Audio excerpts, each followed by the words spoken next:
GamerSpawn.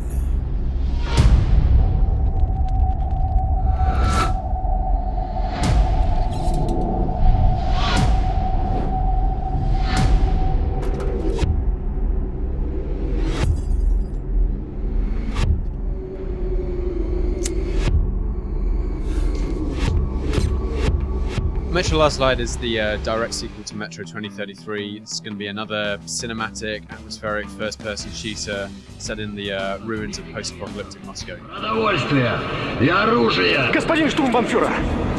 Что там еще? Двое диверсантов проникли на Been станцию! spotted. Wait for my signal. Так какого хрена вы тут? Пойдите и найдите их! Вот они! Стоять! It's actually a direct narrative sequel, so you'll be playing as Artyom once again, the protagonist from the original game. He's a little bit older, a little bit wiser. He's been assigned to the group of rangers who helped him in the first game.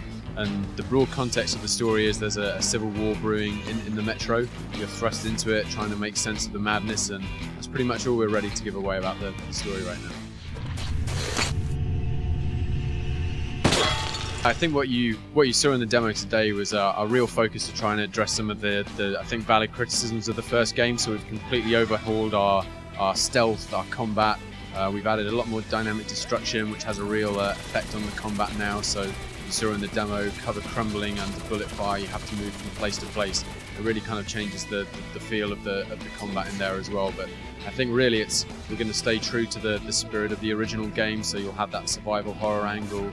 This kind of metaphysical angle in there, the exploration of the station cities, so it'll be a real Metro experience. I think what we saw in the first game was that the AI could sometimes behave inconsistently, or rather it was behaving consistently, but it didn't seem to make sense exactly how it was explaining. Now a lot of that comes down to polish. We've kind of rewritten the rules about how the AI behaves, how it responds to perceived threats, particularly how it communicates to other AI your position, so they don't instantly know where your location is. They actually have to communicate to each other and coordinate to be able to track you down. So it's possible to take someone out from a concealed position, and it doesn't mean you're going to be instantly spotted. It gives you time to move around to new positions.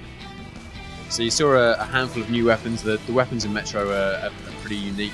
Obviously they don't have access to military grade hardware. There are a few weapons from the present day that are still working, and they're cherished and kept because they're usually pretty effective.